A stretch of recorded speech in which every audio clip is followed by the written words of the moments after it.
Bonjour Bonjour à Carole. toutes, bonjour à tous, bonjour Michel. Aujourd'hui, enfin, j'ai réussi à avoir Michel Dumestre. Il est tellement pris, ça fait des mois que je lui cours derrière. Ça fait des mois que vous me demandez encore des interventions avec Michel Dumestre. Nous avons la chance de l'accueillir aujourd'hui pour profiter de la profondeur abyssale de ses connaissances. Bonjour Michel. Je vais tomber. Bonjour Carole. Je me retiens, mesdames, aidez-moi. Merci d'être avec nous. Moi, c'est ma première vidéo depuis l'île Maurice, donc je suis toute contente. Et puis, vous êtes à Paris pour le moment, c'est ça?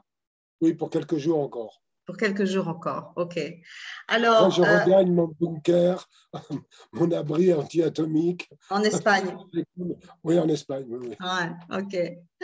Donc, pour celles qui ne connaissent pas Michel Dumestre, je vais vous laisser vous présenter, mais pour moi, vous êtes un naturopathe Oui, d'exception, spécialisé en médecine orthomoléculaire, c'est bien ça?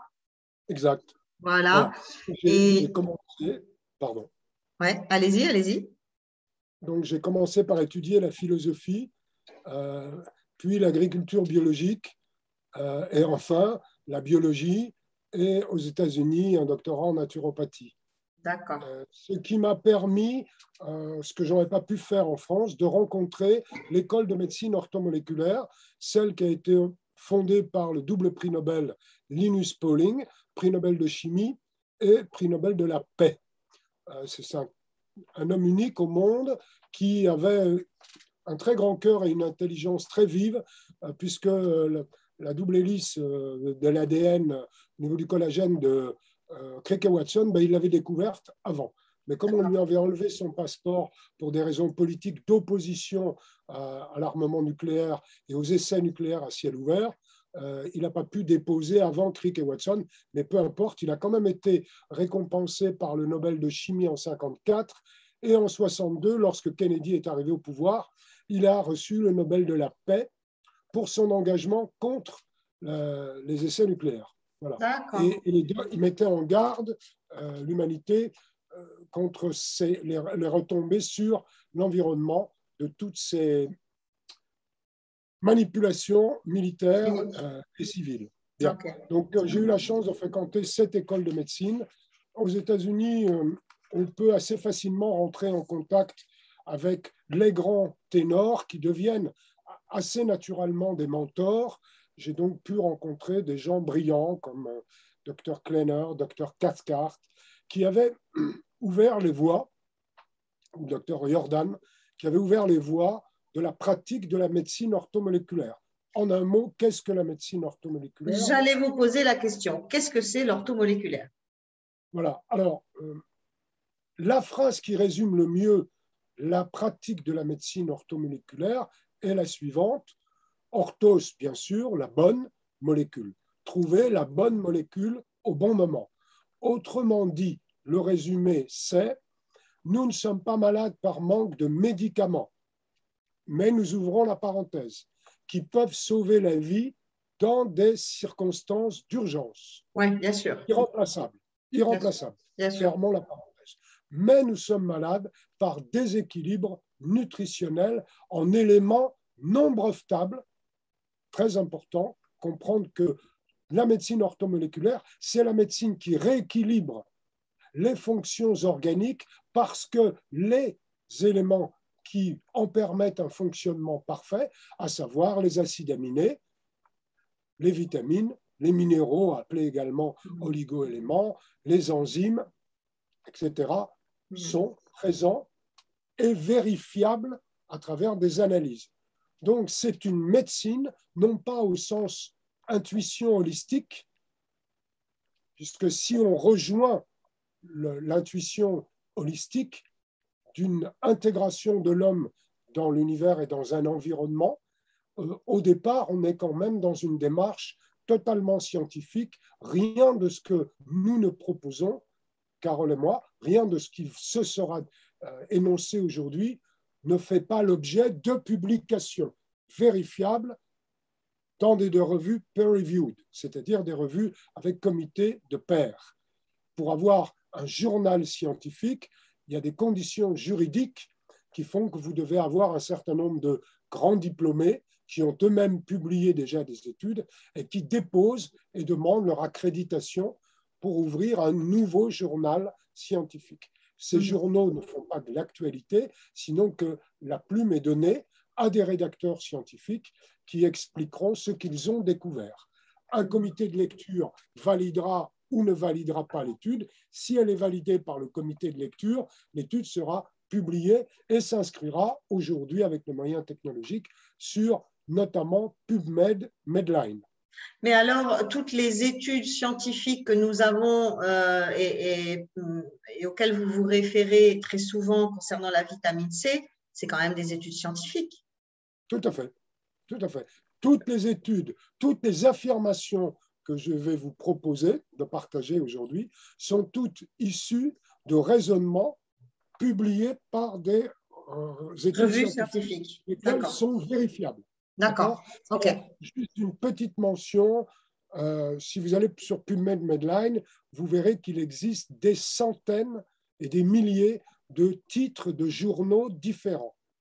Or, le Journal of Orthomolecular Medicine, c'est-à-dire le journal de la médecine orthomoléculaire, qui lui aussi publie des milliers d'études par an, comme par hasard, depuis plus de 30 ans, il n'est pas inscrit sur PubMed Medline, alors que toutes les conditions juridiques sont rassemblées.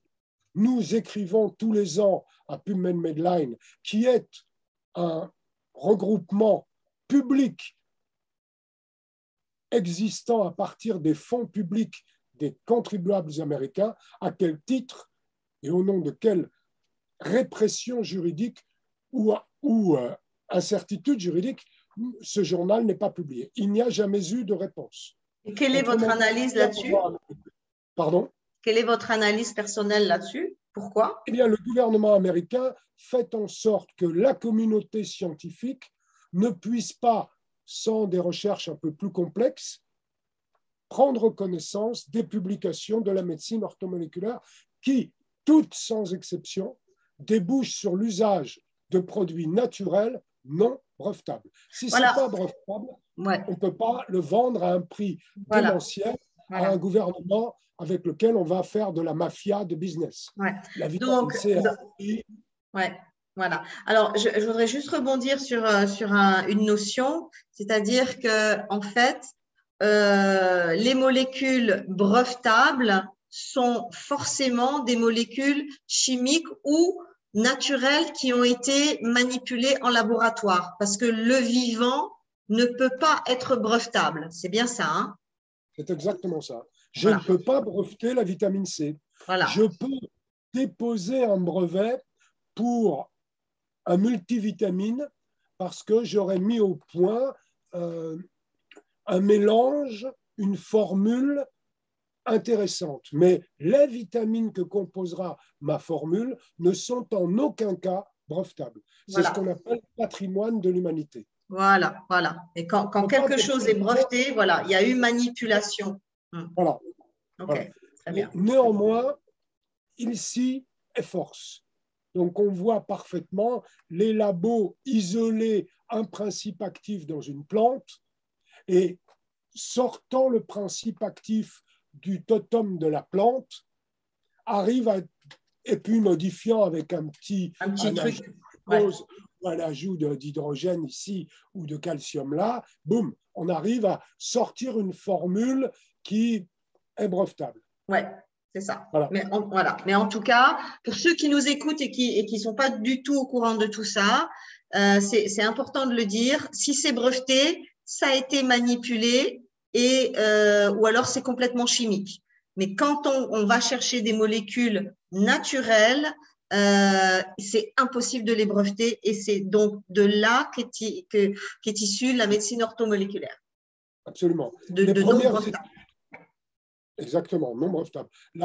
Peut-être la plus belle histoire en 2 minutes, c'est celle du docteur Fred Kleiner à la sortie de la guerre en 47-48 en Caroline du Nord. Ce praticien de village avaient entendu parler de la vitamine C. Ça venait de sortir. C'était tout récent. Ça avait été découvert entre 1935 et 1937 avec Sens-Gorgi, prix Nobel, Haworth, qui avait synthétisé et isolé, mais ce n'était pas tellement usité. Pour autant, le gouvernement américain ça l'était déjà approprié, car comme c'était la vitamine anti-scorbut, il fallait que les troupes américaines qui allaient se déplacer vers l'Europe pour la Seconde Guerre mondiale et qui pourraient ne pas avoir une alimentation en temps de guerre sur les théâtres d'opérations extérieures. On peut manquer de vitamines, le stress est très fort. Donc, le gouvernement américain avait mis une dose journalière obligatoire dans la ration des soldats. Cette dose journalière recommandée, obligatoire à l'époque, est devenue la dose journalière recommandée des Daily Allowance, AJR en français. C'est regrettable, et nous le verrons plus tard, parce que ce qui permet d'éviter le scorbut à un soldat ou à un être humain n'est pas suffisant pour atteindre un niveau de belle santé et de longévité qui est, Carole, vos amis et moi-même, notre but. Oui. Le fait de boire un tout petit peu d'eau, nous le verrons tout à l'heure, qui va soi-disant couper la sensation de gorge sèche, n'est pas suffisant à rétablir l'hydratation et donc l'homéostasie. Oui, ok. Donc, alors, en 1947, Fred Kleiner va guérir, j'emploie un mot interdit, donc j'enlèverai mes lunettes ou je mettrai une troisième lunette noire pour pas qu'on me reconnaisse, mais tant pis, c'est trop tard, j'ai oublié. Le mot guérir, trois petits gamins se présentent dans un mois avec des certificats médicaux. Ils sont atteints de poliomyélite non guérissable. Ça vient de se déclarer la journée précédente. C'est trop tard, l'hôpital a montré qu'on ne pouvait plus rien faire. Eh bien, Fred Kleiner va perfuser, mais là, il va le faire en intramusculaire parce que ce sont des petits bambins de quelques mois. Il va aller perfuser et les 60 gamins traités seront tous guéris et ne souffriront plus jamais de cette affection invalidante. Il a publié tout ça, ça lui a valu une connaissance de l'adversité de ce qu'allait être sa vie avec le gouvernement américain. Néanmoins, pour nous, médecins, thérapeutes, c'est quand même un des plus beaux exemples. Il n'a pas attendu l'autorisation d'une entité supérieure gouvernementale. Il n'a pas fait une étude double aveugle, ce qu'on lui a reproché. On lui a dit, oui, d'accord, vous avez peut-être guéri ces gens-là, mais il aurait fallu diviser en deux, un groupe avec des piqûres d'eau et un groupe avec des piqûres de vitamine C, ce qui aurait immanquablement conduit 30 enfants à la mort. À la mort et à souffrir de handicap toute leur vie. Eh bien, nous, en médecine orthomoléculaire, nous refusons catégoriquement de subir et de faire subir cette dictature du scientifiquement correct, alors qu'en réalité, comme nos substances, et là il faut bien introduire toutes nos interventions à Carole et à moi sur la base la plus solide qui soit, c'est-à-dire de la non-toxicité. Rien, aucun des conseils que Carole vous prodigue et qu'elle me demande d'aider à prodiguer également, ne relève ni d'un exercice illégal de la médecine, ni d'une quelconque toxicité, car les seuls produits toxiques qui existent sur le marché, ce sont les produits fabriqués par les laboratoires pharmaceutiques. Ça n'est pas une critique, c'est le résumé factuel du fait constaté par les ministres. S'il y a une autorisation de mise sur le marché, c'est parce qu'il y a un danger et que ce danger lié à la toxicité du produit a été mesuré et est encadré. On ne prend pas des doses incommensurables d'aspirine. Enfin, si, j'ai pris effectivement le plus mauvais exemple puisque l'aspirine est la première cause de suicide chez les moins de 20 ans aux États-Unis. Si vous prenez 60 comprimés de comprimés d'aspirine dans la même heure, eh bien, vous mourrez et on ne peut pas vous récupérer. Pour autant, il n'y a pas d'AMM. Oui, c'est sérieux. C'est un médicament. À petite dose, il présente certainement des effets intéressants, remarquables, mais à grande dose, il est mortel. C'est la première cause de suicide, parce que c'est ce qui coûte le moins cher. Ah ouais, Voilà. d'accord. OK. Donc maintenant, Alors, pardon, d'accord.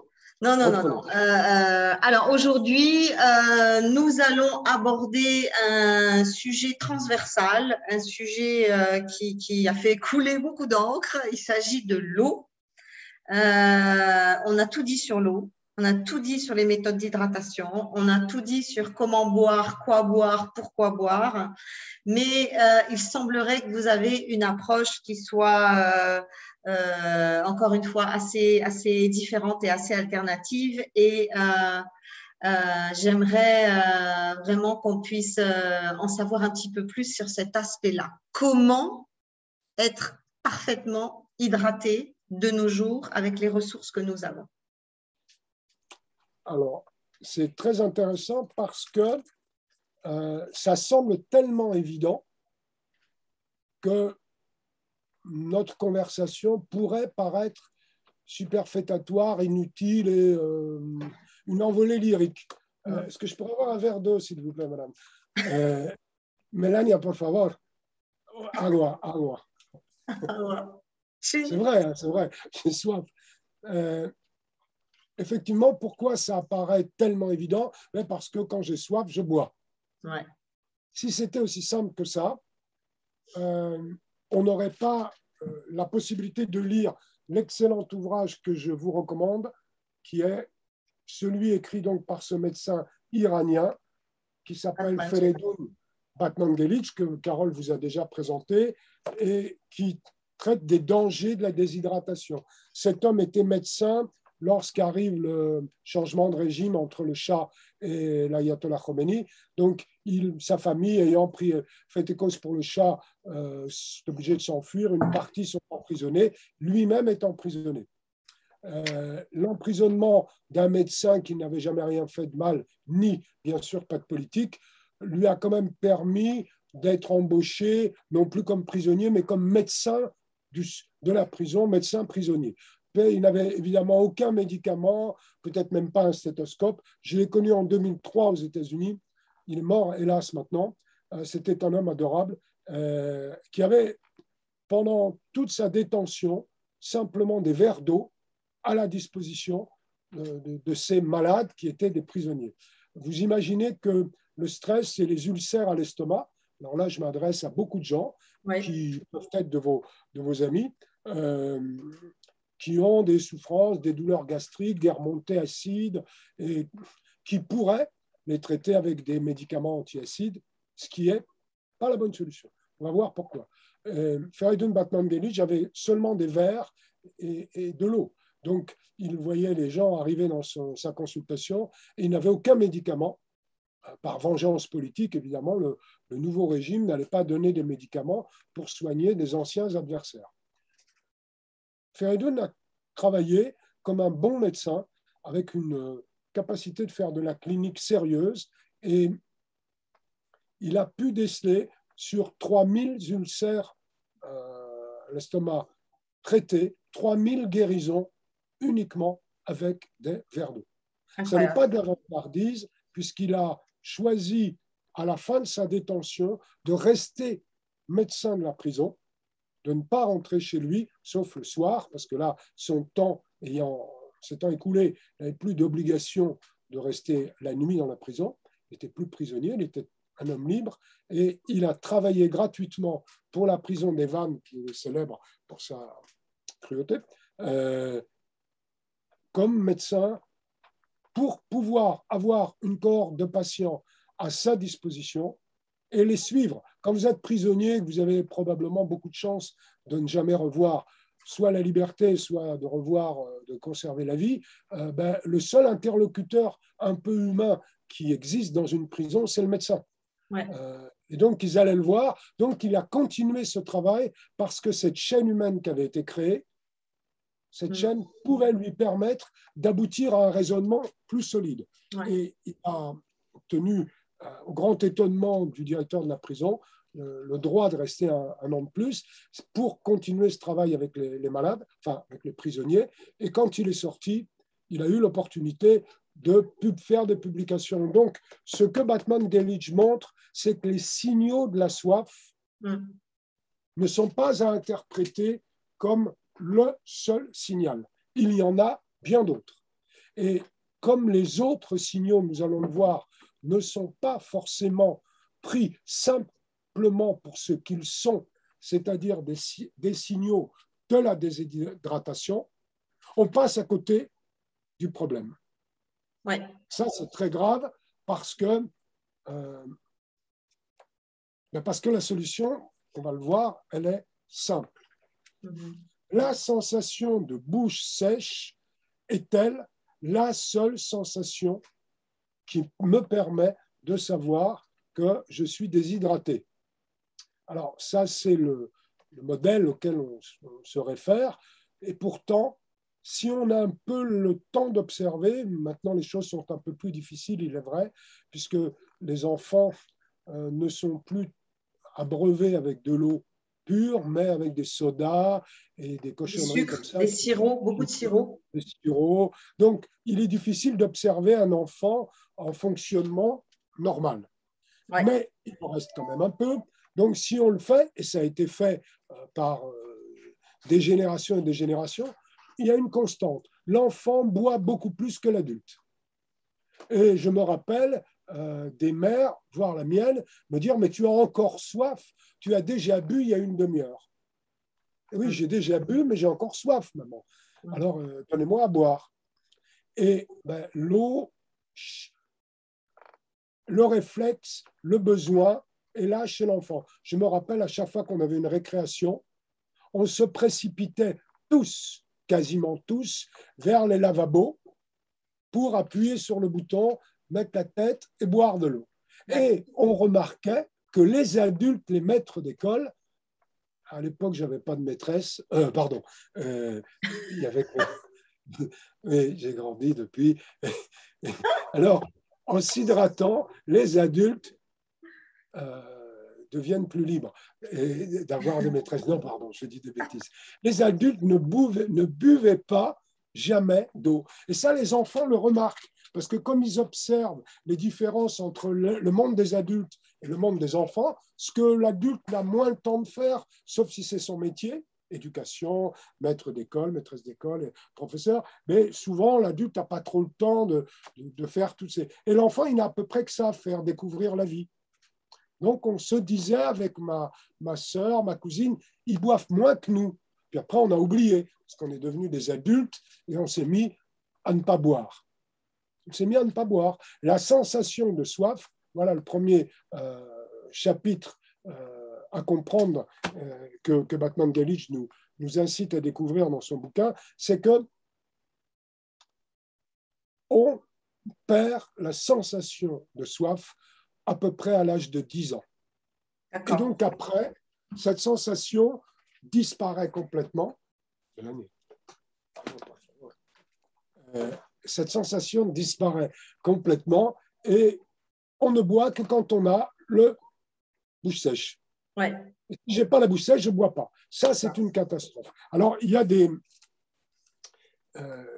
une question à se poser. Qu'est-ce qui se passe lorsque je suis déshydraté? Eh bien, lorsque je suis déshydraté, des signaux se donnent. Ces signaux sont des douleurs. On voit la même chose avec un système qui est lié à l'histamine. Évidemment, l'histamine va jouer au niveau de l'inflammation, mais elle va permettre aussi une sensation de douleur. Alors, quand vous avez des douleurs ostéo-articulaires, vous devez comprendre que c'est dans un grand nombre de cas la déshydratation qui les permet. Je dis bien qu'il les permet, parce qu'elle les cause, certes, mais elle les permet, parce que c'est un signal pour que ça fasse mal. Aïe, aïe, j'ai mal au doigt, là j'ai mal à mon poignet, à mon épaule, à mes genoux, qui mes hanches, qui tout ça. Bon, mes pieds. Les articulations vont être les premières à manifester, à souffrir, à manifester une souffrance. Après, ça s'explique très clairement. Il y a un côté lubrification par l'eau. qui se fait au niveau de. On le voit, il donne des schémas, par exemple, sur le doigt. Ouais. On prend un schéma sur l'articulation du doigt. Ben c'est clair. Ouais. Si entre les cartilages, il manque d'eau, vous ne pourrez pas y arriver. Et les cartilages eux-mêmes vont se déshydrater. C'est ça. Et après, on rentre dans un cercle vicieux. La déshydratation, c'est la porte ouverte à l'inflammation. L'inflammation, la porte ouverte à la déshydratation. Et on s'en sort plus, quoi. Et après, on passe au stade de la médication. Parce que, aïe, j'ai vraiment trop mal, là, j'en peux plus, je prends une consultation chez un médecin, lequel, lui, va interpréter immédiatement ça comme, bon, d'accord, il y a un phénomène inflammatoire, je donne un anti-inflammatoire. Ouais. Et là, le gars va se retrouver avec un anti-inflammatoire, un INS quelconque, et ça ne résoudra pas le problème. Ouais. Ça peut soulager au début, mais ça ne va pas résoudre le problème. Et alors, c'est très grave parce qu'un certain nombre de médicaments vont, outre leurs effets secondaires, rendre moins perceptible la pathologie. La pathologie qui est non, la déshydratation. Donc, je masque la déshydratation et je continue de me déshydrater. Un autre signal important, donc, c'est les douleurs dyspeptiques, les douleurs à l'estomac. Et là, c'est pareil, on va se retrouver avec des antiacides parce que lorsque la douleur deviendra un peu trop gênante, on va dire non, là, je dois avoir un ulcère. Non, non, vous n'avez pas d'ulcère. Vous avez peut-être un début d'ulcère, peut-être.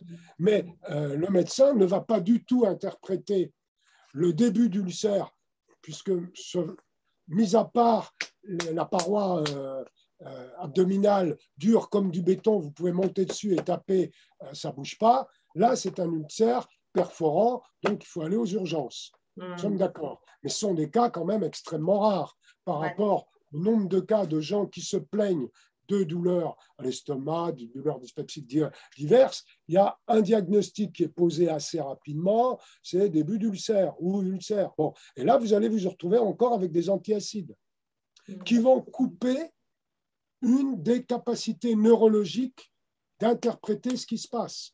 Donc, c'est encore pire.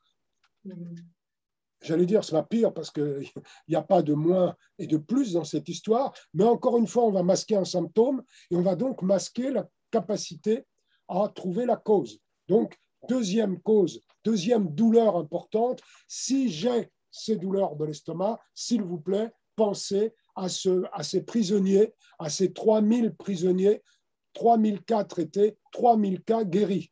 Oui.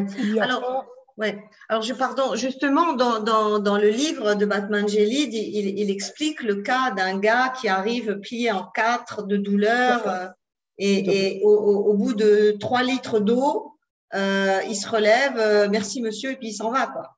Oui, voilà. Mais ça a été même plus rapide que ça, Carole. Ça a été même plus rapide que ça. Parce que ce gars-là, il y a 2 cas dans le bouquin. Mais ce gars-là, au 3e verre d'eau, c'était au premier verre d'eau, la souffrance était à peu près la même. Au 2e verre d'eau, il ne criait plus. Il ne gênait plus. Et au 3e verre d'eau, il s'est levé et commençait à discuter. Ouais. Incroyable. Alors, moi, ce livre, il a complètement bouleversé ma vision de l'eau et de l'importance de l'eau. Complètement. Vous voyez, là, on me parlait d'un produit qui va bientôt sortir, vitamine U contre l'ulcère. J'ai dit, c'est peut-être intéressant, j'en dis qu'on ne vient pas, mais pour moi, ça n'est pas du tout mon terme de lutte. Ce que nous voulons partager avec Carole, c'est la capacité de vous donner une information sincère et je dirais également le moins médicalisante possible. C'est-à-dire, encore une fois, la dynamique de la médecine orthomoléculaire, de l'eau, c'est parfaitement la médecine orthomoléculaire. Nous sommes composés, le fœtus de 90% d'eau et le bébé et le vieillard de 60%. Et nous qui sommes jeunes et beaux, nous sommes entre les deux, à tous les niveaux. Voilà. Bon. Alors, quel autre signe la soif, les douleurs et le cardiovasculaire. Le cardiovasculaire, et je dirais aussi l'augmentation du taux de cholestérol, qui est une défense de l'organisme. Je ne vais pas refaire toute l'explication qui est dans le bouquin. Je vous engage vraiment à le lire, à vous la procurer et à le lire. Il y a, au niveau de la membrane cellulaire, il y a un mécanisme qui se met en marche avec la fabrication de cholestérol, qui n'a donc rien à voir, il faut bien insister, sur le cholestérol ingéré par l'alimentation. D'accord. Le cholestérol qui va être produit là est produit parce que vous êtes déshydraté. Ouais. Et que dans la couche de la membrane, ça va poser un certain nombre de modifications. La déshydratation va modifier la structure de la membrane. Pour répondre à cette modification qui est liée uniquement à la déshydratation, alors le corps va créer une espèce de glaise qu'on appelle le cholestérol, dont la formule chimique est un petit peu compliquée, donc je ne vais pas faire celui qui me la rappelle, parce que je l'ai à peu près oublié, hein, mais elle est longue et fastidieuse. Voilà. Mais il n'en demeure pas moins que cette montée du taux de cholestérol, là, a pour but de boucher les trous pour pas que l'eau s'en aille puisque je suis déshydraté. Ah ouais. Vu que la membrane cellulaire ne joue plus ce rôle-là. Voilà. Il ne faut surtout pas qu'elle laisse partir de l'eau. C'est ça. Donc, le cholestérol arrive et il dit, bon, ben, écoutez, je vais faire ce que je peux, je vais colmater. Évidemment que ce n'est pas la solution. La solution, c'est la réhydratation. En profondeur. Le cardiovasculaire aussi, tous les problèmes d'hypertension, lorsque la quantité de volume de liquide circulant sera trop faible, le cœur va pomper plus pour envoyer plus, faire l'effort musculaire d'envoyer plus de liquide vers les cellules pour les nourrir, alors même que j'ai moins de liquide à ma disposition. C'est logique. Il ne s'agit pas de... Dans les situations d'urgence, des médications anti-hypertension sont légitimes. Encore une fois, il n'est pas question ici de dire aux gens supprimez du jour au lendemain vos médications. Non. Il est question de dire que vous soyez ou non déshypertendu, de toute façon, vous êtes des déshydratés. Nous sommes des déshydratés. Donc, en me réhydratant, je vais permettre à mon cœur de fonctionner sous une tension moindre. Et à ce moment-là, vous pourrez petit à petit revenir vers votre cardiologue et lui expliquer que ce livre existe, qu'il est documenté avec des études scientifiques et que peut-être il pourrait s'y intéresser. Et que c'est une autre paire de manches, ça, Michel. Hein. Une paire de manches, mais il y a un moment donné où le gars qui est un peu hypertendu et qui aura bu et sera réhydraté, il n'y a pas de raison de continuer une médication qui n'a plus d'objet. D'ailleurs, le médecin le constatera.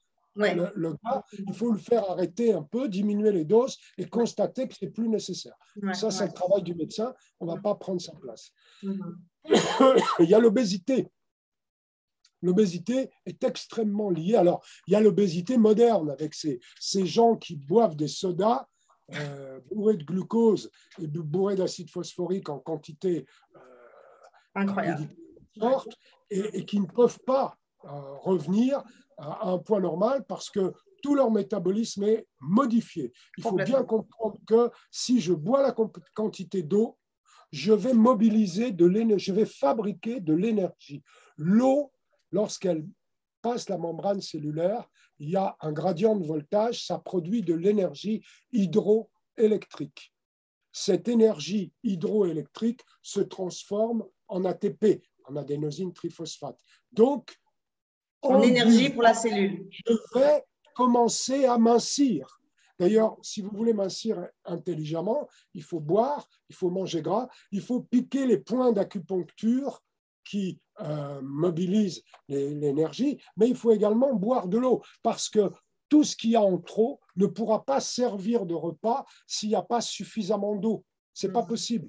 Donc, j'ai besoin de l'eau en ce qu'elle est le solvant, en ce qu'elle va transporter, mais également parce qu'elle crée de l'énergie. D'ailleurs, si vous faites cet effort de boire avec le mode d'emploi que Batman Galich nous propose, vous verrez que vous aurez nettement moins faim. car vous ne confondrez plus la sensation de soif et la sensation de faim. Il est vrai que la sensation de faim perdure, fort heureusement, chez l'être humain, sinon on mourrait de faim. Donc il n'y aurait plus d'énergie cellulaire à transformer, d'énergie pour la cellule, on ne pourrait plus en créer et en transformer. Mais rappelons-nous, l'eau, c'est de l'énergie. Lorsque je bois mes verres d'eau, je crée de l'énergie hydroélectrique, donc de l'ATP. Et je laisse au corps, en quelques mois, la possibilité de retrouver la sensation de soif. Et ça, vous l'avez bien dit, en quelques mois. Parce que très souvent, voilà, moi, quand souvent j'ai des clientes, elles m'exposent un tableau clinique très, très complexe. Et c'est tellement complexe qu'on ne sait même pas par où commencer. Et la première chose que je propose, c'est de boire et de boire beaucoup d'eau. 1 litre, parfois, ça ne suffit pas. Si on peut aller… Voilà. De boire. Et souvent, elle me dit, oh, ben, ça fait 3 semaines que je bois, il n'y a pas grand-chose qui a changé. Oui, mais ça fait 30 ans que tu ne bois pas. Donc, laisse le temps à ton organisme de s'imprégner. C'est pas si simple que ça. Non, c'est une éponge qui est totalement asséchée. Ouais. C'est pas parce que vous la passez sous l'eau rapidement qu'elle est gorgée d'eau. C'est ça. Il faut laisser le temps à l'éponge, bon, c'est une image, mais il faut que l'éponge ait le temps de se gonfler d'eau. Ouais. Alors, comment boire? Batman-Gelig explique qu'il ne faut pas que l'eau interfère avec la digestion. C'est ça. Donc, au moment de la digestion, je produis de l'acide chlorhydrique qui va me permettre de découper le beefsteak et les légumes en petits peptides pour pouvoir continuer la digestion au niveau intestinal. Bien. Mais par contre, si j'ai trop de liquide, parce que j'ai bu trop d'eau pendant le repas ou juste avant le repas, eh bien, mon acide chlorhydrique qui est produit en fonction de la quantité de protéines, notamment ingérées dans le repas, va se trouver noyé dans une trop grande quantité de liquide. C'est ça. Et là, on ne va pas pouvoir. Je vais donc modifier en mal, rendre incomplète la digestion. Mesdames, mes amis, je bois une demi-heure avant chacun des 3 repas. 1 ou 2 grands verres d'eau. Pas les petits verres comme ça. Oui, j'ai bu 10 centilitres. Non, 25 centilitres au minimum. 2 fois 25 centilitres, ben, ça fait déjà un demi-litre. 3 fois un demi-litre, ça fait déjà 1,5 litre. Ouais. Il me reste, après mon repas va se faire dans de bonnes conditions, je n'aurai pas exagérément faim et j'aurai également préparé la production de bicarbonate de soude, ce qui va me permettre, au moment de la digestion où ce bicarbonate de soude doit se présenter pour tamponner le bol alimentaire et lui permettre de passer de l'estomac à l'intestin via le duodénum, de ne pas être trop acide. Si je n'ai pas assez de bicarbonate, ça ne pourra pas être. Ça sera trop acide et il y aura des remontées acides. Mais ces remontées acides viennent du fait de la déshydratation. Je n'ai pas produit assez de bicarbonate de soude. Évidemment, vous pouvez prendre du bicarbonate au moment de la digestion, mais c'est une solution temporaire, parce que vous n'aurez jamais résolu le vrai problème.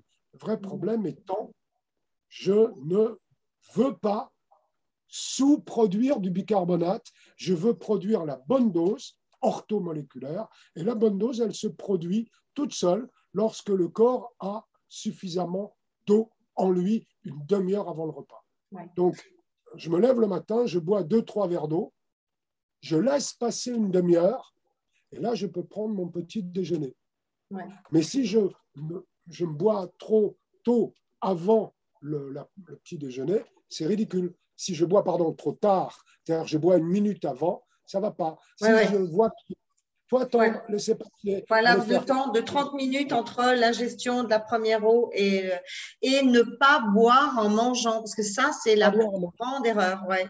Mais les gens, pour eux, c'est complètement incompatible de ne pas boire en mangeant. Moi, je ne bois pas en mangeant depuis 30 ans. Et j'ai toujours la même réflexion, mais en vérité, les gens boivent beaucoup en mangeant, surtout parce qu'ils ne salivent pas. Voilà. Voilà, il n'y a pas de salivation. Donc, l'eau vient contrebalancer le fait qu'en fait, il y a aucune salivation dans leur bouchée. Ils avalent beaucoup trop vite, Ouais. ne mâchent pas suffisamment, il n'y a pas de production de cette salive. Ce qui fait énormément grossir d'ailleurs. Ce qui fait grossir, et on va se retrouver avec des digestions incomplètes qui ouvriront aussi la porte à d'autres pathologies, parce que si j'ai mal digéré, je vais être en carence d'acide amylé, par exemple. Ouais, donc, ouais. Autrement dit, bien boire, ne pas boire pendant le repas, et puis laisser passer 2 heures et demie après chacun des 3 repas, si je prends 3 repas, laisser passer 2 heures et demie. J'ai mangé à midi, j'ai terminé de manger à midi et demi, je ne vais pas boire avant 3 heures. Et à 3 heures de l'après-midi, là, je peux recommencer à boire un verre d'eau toutes les heures. Et les 8 verres d'eau, ils se boiront facilement. Alors qu'au début, ça peut apparaître impossible. En fait, c'est tout à fait possible. Et tout à fait satisfaisant. Ouais. Alors moi, je n'attends pas forcément 2 heures et demie parce que je ne fais pas forcément des gros repas avec des gros trucs trop lourds à digérer. Parfois, au bout d'1 heure, je sens que tout est passé et que c'est OK, quoi. D'accord, oui. On peut, en fonction du repas, attendre. Plus on attend, mieux c'est. Oui, c'est clair. Une demi-heure de plus qu'une demi-heure de moins. Mais effectivement, un repas léger, ça permet de passer. Alors, juste pour parler d'un accompagnateur de l'eau, quand je bois beaucoup d'eau, correctement de l'eau, je peux me permettre de manger salé. Je dois manger salé. Le sel de Guérande, ce sont des minéraux. Ouais. Plutôt que d'acheter des produits à la mode, commençons par boire suffisamment et manger du sel en quantité suffisante avec les repas. Il n'y a pas d'études qui prouvent que le sel bloque les artères. Ce n'est pas vrai tout ça. Oui, on me dit souvent ça. On me dit, si on prend trop de sel, on fait de la rétention d'eau. Non, ce n'est pas vrai. Si le sodium sert à la rétention d'eau, c'est parce que je suis déshydraté. Le sodium a un rôle effectivement fondamental et qui est à ne pas nier ni oublier. Il nous permet de maintenir un niveau d'eau. Oui, je comprends. Il y a le jeu entre intracellulaire et extracellulaire. Donc, surtout ne pas baisser la dose de sodium. Et c'est pour ça que les diurétiques, c'est une erreur catastrophique. Catastrophique. Alors, éventuellement, ce qui peut correspondre à cet aspect-là, le sel qui donne de la rétention d'eau, c'est quand on utilise du mauvais sel industriel de table. Voilà. Parce que là-dedans, il y a plein de choses, il y a des agglomérants, il y a des anti-agglomérants, il y a tout un tas de choses qui interagissent très, très mal avec l'organisme, en fait. Absolument. L'histoire du chlorure de sodium, c'est l'histoire de la mainmise de l'industrie sur la vie des hommes. Parce que le chlorure de sodium, en fait, ils achètent du sel de terre, ils font péter la molécule de sel avec des températures extrêmement élevées, et ensuite, avec des tamis moléculaires, ils arrivent à récupérer tous les minéraux qui sont présents dans le sel pour les revendre à des prix extrêmement élevés au reste de l'industrie. Okay. C'est justement ça qui les conduit à nous balancer l'ersatz. Ce qui reste après, c'est le chlorure de sodium. Alors nous, ils nous balancent ça, histoire de gagner encore un petit billet. C'est clair. Mais le but pour nous, c'est d'avoir nos minéraux. L'importance du sodium, puis les minéraux, 74 minéraux au minimum dans le sel de Guérande. De Guérande, ce n'est pas cher, ça permet de donner du travail aux gens en France, ce n'est pas la peine d'aller acheter des sels. C'est ça, exactement. Après, c'est aussi intéressant de jongler avec les sels. Et le sel de Noirmoutier est intéressant, le sel de l'Himalaya, pour peu que ce soit vraiment du sel de l'Himalaya, il est intéressant aussi. Moi, je sais que j'en ai plusieurs, j'adore ça, le sel, je suis vraiment un bec salé. Et chez moi, j'ai 7-8 sels différents et je trouve ça génial. Ah oui, super. Alors, le dernier signal qui est intéressant, c'est le stress. Plus je suis stressé, plus je suis déshydraté. Hein. Donc, dès qu'une contrariété, quelque chose se produit, je ne sais pas, vous voyez un chef de l'État à la télévision, j'en aimerais pas parce qu'il y en a qui sont parfaitement charmants. Et voilà, je bois un verre d'eau. Ouais, Ça va mieux. Je ça me va sens mieux. moins angoissé. Hein. Mhm. Donc, on le sait, ça. Et pourtant, ce que Carole et moi, nous voulons vraiment vous aider à acquérir, c'est une espèce de certitude que vous êtes sur le bon chemin si vous prenez vos 8 verres d'eau. Voilà, ça Voilà. c'est. Après, on développera pour d'autres euh, Alors, molécules. après, la question qui arrive, c'est quelle eau boire? Alors, une eau qui ne soit pas une eau du robinet. Parce que Voilà. telle qu'elle se présente, les eaux du robinet contiennent de l'aluminium, Ouais, beaucoup. contiennent également un certain nombre de déchets, souvent, Ouais, car leur cahier des charges, c'est la bactériologie, ouais, et ce n'est pas, par exemple, les hormones. Et ce n'est voilà. pas, par exemple, Les produits chimiques. les benzodiazépines. Vous Ouais, c'est savez, ça. la France est quand même le plus grand consommateur au monde de benzodiazépines. Alors, qu'est-ce que c'est benzodiazépine? Bon, ben alors, ce sont le nom des molécules qu'on utilise fréquemment euh,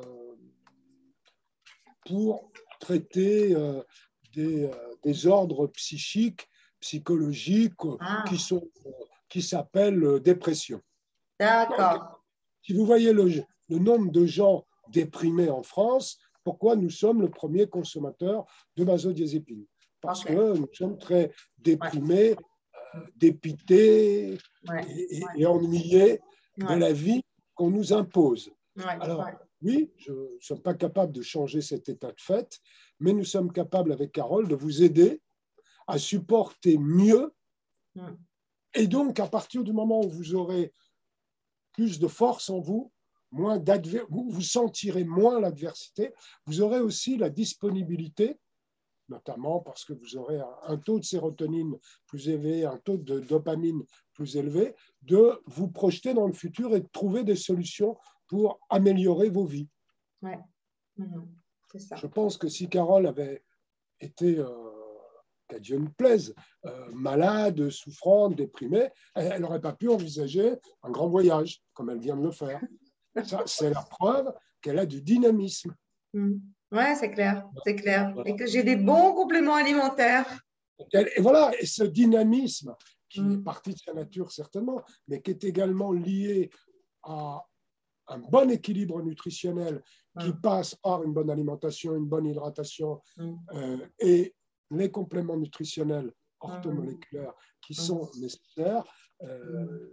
lui permettent d'avoir des réponses adéquates à des situations qui Mhm. pourraient l'enfoncer dans une dépression et Ouais. cette réponse habituelle, mais qu'est-ce que j'y peux? Si j'y peux beaucoup, Ouais, je j'ai peux beau. beaucoup Ouais. changer dans ma vie, Mhm. marcher vers une vie meilleure à condition de prendre en main cette santé au naturel qu'on essaye de vous rendre plus aisée. Je rappelle que l'eau était gratuite. N'oublions pas cette donnée. Qu'est-ce qui se passe avec l'eau? Pendant des millénaires, l'eau était gratuite. Moi, quand j'étais gamin, je ne suis pas encore centenaire, ma femme me l'aurait dit sinon, je buvais de l'eau dans les rivières, comme ça. Les animaux allaient boire de l'eau dans les rivières. Bon. Aujourd'hui, je ne vous recommande pas d'aller boire de l'eau dans les rivières, parce que tout ça est pollué. Les nappes phréatiques sont polluées par l'agriculture, les intrants chimiques, topicides, fongicides, herbicides et compagnie, Ouais, c'est ça. plus les excès de NPK. Mhm. Donc aujourd'hui, on est passé de l'eau gratuite. Vous savez, quand l'eau était gratuite, euh, elle était un peu le symbole de la vie. Aujourd'hui, ça reste vrai, mais on ne boit plus. On ne boit plus et l'eau n'est jamais gratuite.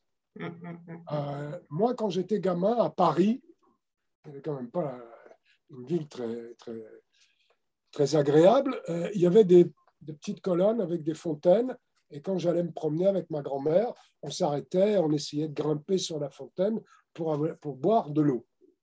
La plupart de ces fontaines gratuites ont disparu. Et d'ailleurs, je ne sais même pas si les quelques-unes qui restent diffusent de l'eau Potable. Ouais, ça doit être écrit non potable dessus. Alors Voilà. Donc, justement, pour en revenir à l'eau du robinet, Michel, on me pose très souvent la question, est-ce que c'est bien de mettre un système osmose inverse? Est-ce que c'est bien toute cette technologie qui a poussé ces 10 dernières années pour justement contrer cette pollution de l'eau? Moi, je ne suis pas tellement fan pour plusieurs raisons, mais vous, quelle est votre approche par rapport à ça? alors, soit on prend l'eau du robinet, c'est non. Ben C'est oui, pas mais toute cette technologie, elle est faite pour l'eau du robinet. toute cette technologie, elle est faite pour l'eau du robinet. Mais il faut trouver à ce moment-là une source ou un approvisionnement en eau de source. Encore faut-il que les coordonnées bioélectroniques de l'eau qu'on va boire soient correctes. Donc, si on veut obtenir une eau, il faut regarder de quoi elle est composée. Minéraux et puis les composantes de la bioélectronique. Donc, je ne suis pas certain qu'on puisse échapper aujourd'hui, soit à des eaux en bouteille, vous en avez à votre disposition, j'en ai là aussi, bien, d'accord. Mais il y a des endroits où c'est plus compliqué. Acheter des bouteilles, c'est pas toujours la meilleure solution. Filtrer l'eau du robinet, c'est envisageable. C'est pas une solution que je considère comme négative. Mais je vous écoute, Carole. Ben, moi je suis tellement consciente des nombreuses sources de pollution. Il y a quand même 5 sources de pollution identifiées. De produits chimiques. Hein. On ne parle pas de bactériens, on ne parle pas de viral, pas du tout. Hein. Sur ce plan-là, c'est OK. Vous l'avez dit tout à l'heure, le cahier des charges est précisément basé sur les études et les analyses bactériologiques et virales. Et pour ça, c'est OK. Mais l'eau du robinet est quand même le réservoir dans lequel arrivent tous les produits phytosanitaires de l'agriculture, et Dieu sait s'il y en a. Hein, tous finissent par CID, pesticides, herbicides. CID, je rappelle que ça signifie mort quand même. Voilà. Tous les produits de nettoyage qui finissent dans le siphon du lavabo. Tous les produits de coiffure et de cosmétiques qui finissent dans le siphon du lavabo, tous les médicaments qui passent par les urines, les médicaments, les drogues douces, les drogues dures qui passent par les urines, plus tous les produits chimiques de traitement des stations d'épuration, comme vous l'avez dit tout à l'heure, notamment l'aluminium. Il faut savoir que dans les steppes, l'eau arrive noire, charbon, avec de la mousse noire. Il y a 1 mètre de mousse noire dessus. L'eau arrive comme ça dans les steppes et elle ressort transparente, inodore, incolore. Et ça, c'est le miracle de l'aluminium. Donc, pour moi, cette eau-là, qui contient des milliers de polluants chimiques, même si en face, on lui met la plus grande technologie, pour moi, filtrer de la M, c'est toujours de la M, quoi. Non, mais je suis désolée. Non, je suis d'accord avec vous. Maintenant, si le filtre bloque une liste de produits contrôlables… Ben non, c'est ça le problème. C'est ça le problème, c'est que justement, la plupart des produits ne sont même pas identifiés. Oui, nous sommes d'accord. La plupart des produits ne sont même pas identifiés. Et ça a été tout le travail de Greenpeace qui a fait passer le règlement REACH il y a quelques années. Voilà, REACH, ça a été 9 ans de bataille écologique pour justement obliger les industriels à dire qu'est-ce qu'ils mettaient dans leurs produits pour qu'on puisse savoir qu'est-ce qu'on doit filtrer. Puisque si on ne sait pas ce qu'on cherche, on ne risque pas de le trouver. Oui. Et finalement, cette bataille juridique, écologique a accouché d'une souris parce que les industriels ont trouvé le moyen de contourner REACH. Si on ne fait pas 1 tonne de produits chimiques, eh bien, on n'est pas obligé de les… On n'est pas obligé. Donc, alors, ils vont faire 999 kilos. et ils vont pas être obligés de le signaler. Et donc, au final, on est abreuvé dans l'air, dans l'eau, dans les matériaux, dans la bouffe, dans tout. On est abreuvé de produits chimiques que Oui, personne ne connaît.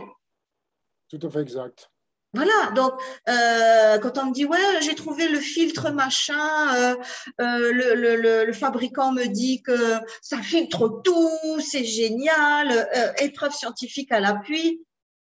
Oui, Non, oui, oui, oui. Et non, puis c'est ouais, incomplet. ben, C'est incomplet. c'est totalement incomplet. Et puis le filtre, il y a tellement de choses dedans. Le filtre, il va filtrer combien de temps? Un mois, 2 mois, avant d'être complètement saturé?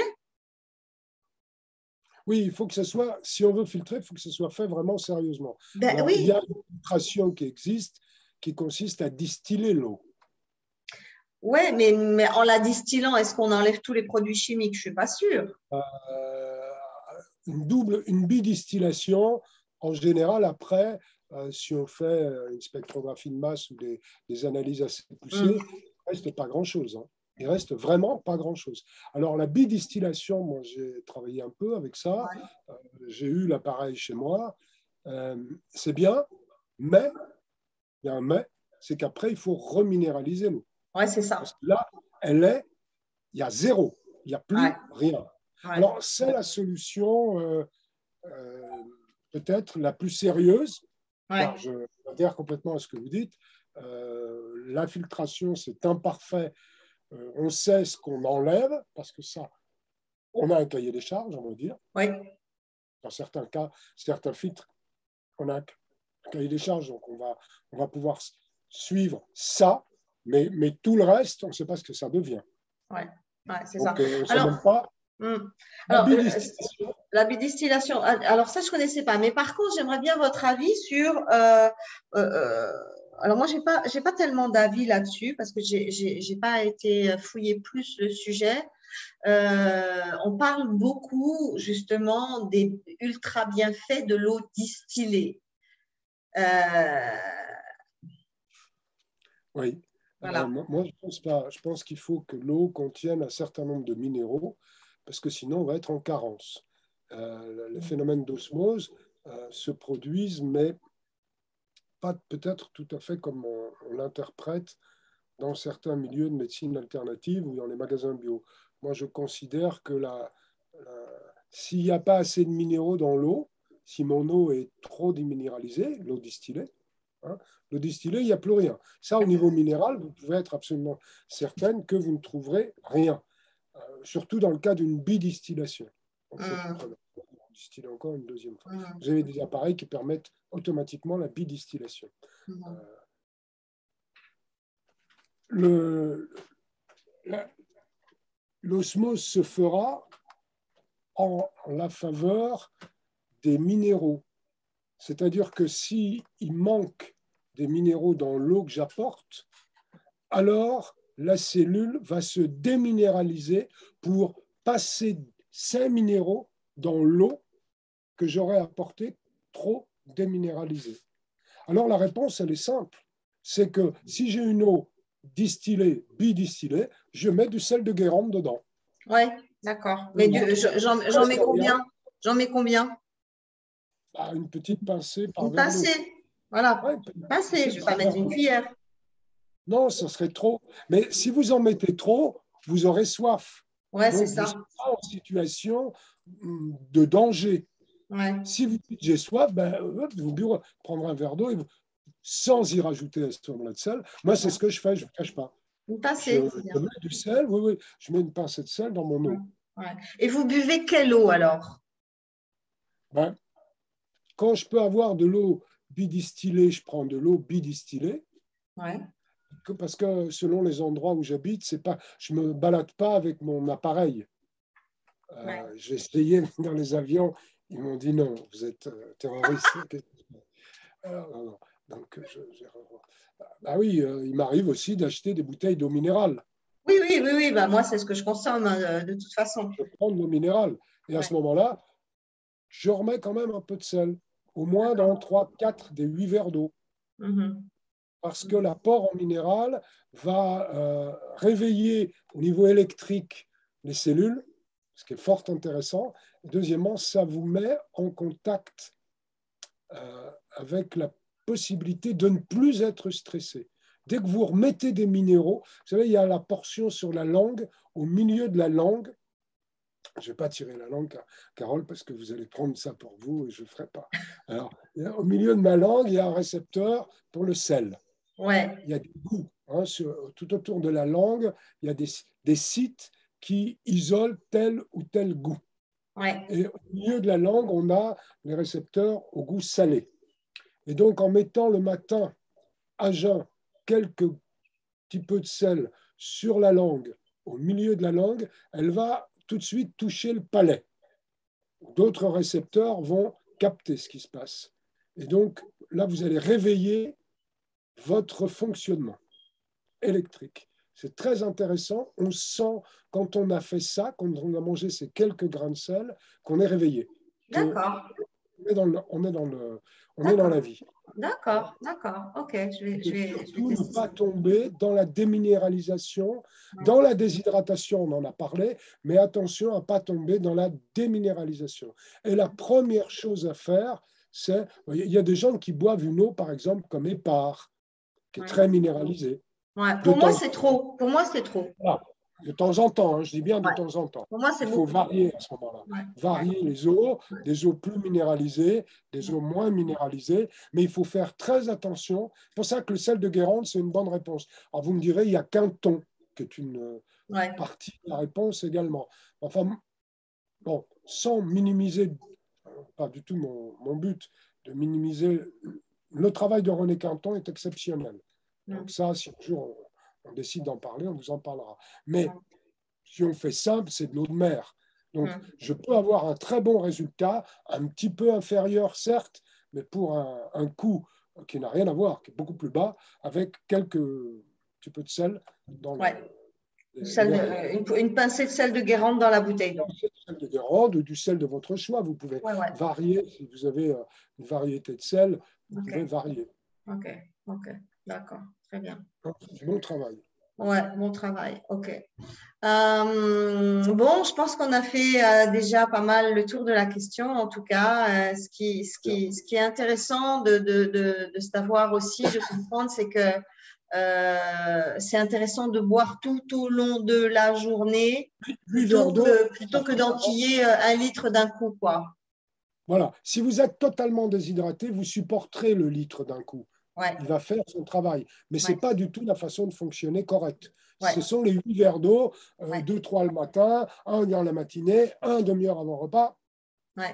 du midi, puis après le repas de midi, je vais continuer. J'arrive très facilement à mes 8 verres d'eau. Au Ouais, début, il faut faire un peu attention, il faut regarder un peu l'heure. ouais, Oui, ouais. après, ça va venir. Ben, moi, j'avais mis au point une astuce intéressante. Je mettais une alarme toutes les heures. Voilà, ça Tout c'est au une long très de la bonne idée. journée, je mets une alarme toutes les heures. Et quand ça sonne, je bois mon verre d'eau. Et ça fonctionne très, très, très bien. Donc, Oui, voilà. Mhm. certainement. OK, très bien. Bon, ben, je crois qu'on est suffisamment éclairé. Moi, j'avais juste envie de rajouter que la plupart du temps aussi, les vieillissements de la peau et l'installation des rides sont aussi souvent dus à des déshydratations chroniques et Tout à fait. que la plupart du temps, les femmes vont chercher des crèmes hydratantes, des sérums hydratantes. Et quand je leur demande ce qu'elles boivent, ben, c'est 4 cafés, 5 cafés par jour, du thé ou du jus et jamais d'eau. Déshydratants. Ce Ouais, sont des déshydratants. Oui, ce j'ai sont des oublié de dire déshydratants. que Ouais, l'alcool, le thé, la théinine, la théophiline, ouais, la caféine vont accentuer le rythme cardiaque ouais, en passant par les surrénales. Évidemment, la surrénale va produire de l'hormone, laquelle va arriver au cœur, et le cœur va battre plus vite. Donc, s'il bat plus vite, il y a plus de volume de sang qui va être filtré par les reins. Et donc, la vessie va se remplir et donc je vais aller uriner. Je vais perdre mon eau intérieure. c'est Donc, il ça, faut éviter de perdre son eau intérieure. c'est ça. C'est une des causes des pathologies puisque s'il n'y a pas l'eau, il n'y a pas de vie. Dans notre Ouais, corps, nous sommes encore 70-75% d'eau. ouais. Et sans Et au niveau du compter, cerveau, au niveau du ouais, cerveau, hein, l'importance de l'hydratation au niveau du cerveau, donc le vieillissement. ouais. Et sans Lutter compter. Oui. Oh, non, non, je vous en prie. Et sans compter sans compter le fait que la digestion elle-même prend énormément d'eau. Ah oui, pas de digestion s'il n'y a pas la quantité d'eau nécessaire. De toute Voilà. façon, le corps va en fabriquer. Ouais. Le corps va fabriquer de l'eau pour pouvoir faire la phase de la digestion. Ouais. Donc, plus je donne l'eau à mon corps naturellement, plus les Moins il en choses sont, fabrique. voilà, en douceur. En douceur, Ouais. il n'y aura pas d'à-coup, ici au niveau de la digestion, là au niveau cardiovasculaire, là au niveau ostéo-articulaire. Non, ça sera Ouais. ce qu'on appelle l'homéostasie, hein, c'est-à-dire le meilleur fonctionnement possible dans l'équilibre. C'est ça. Michel, merci infiniment pour toutes ces informations. Merci à vous. On se revoit bientôt pour parler de la vitamine C. On se Je crois que c'est reverra aussi pour parler du magnésium. On se reverra pour parler de plein de choses. Je rappelle que vous avez un site qui est admirablement bien fourni en compléments alimentaires d'extrême qualité. C'est le site vitamax.bio. Et que ceux et celles qui nous écoutent aujourd'hui, s'ils veulent opter pour des compléments alimentaires d'une extrême qualité choisis par un spécialiste de la médecine orthomoléculaire, eh bien, il faut aller sur ce site-là. Et vous avez également un code promo qui est, je le mettrai en dessous de la vidéo, beautyloge.com, qui vous permet d'avoir une remise sur toutes les commandes. Voilà. Voilà. Et si jamais vous avez besoin d'un conseil, si Carole était occupée, je peux répondre gratuitement. S'il ne s'agit pas d'une consultation, c'est une consultation, c'est un autre chapitre, ça s'appelle la consultation, mais on peut avoir une hésitation sur une posologie, souvent parce qu'on n'a pas pris le temps de lire le site qui est construit pour donner des explications, mais ce n'est pas grave, parfois on peut répéter rapidement au téléphone. Oui, ok. Merci infiniment, Michel. Merci Carole et bonne chance à tous. Ouais, au revoir, à bientôt.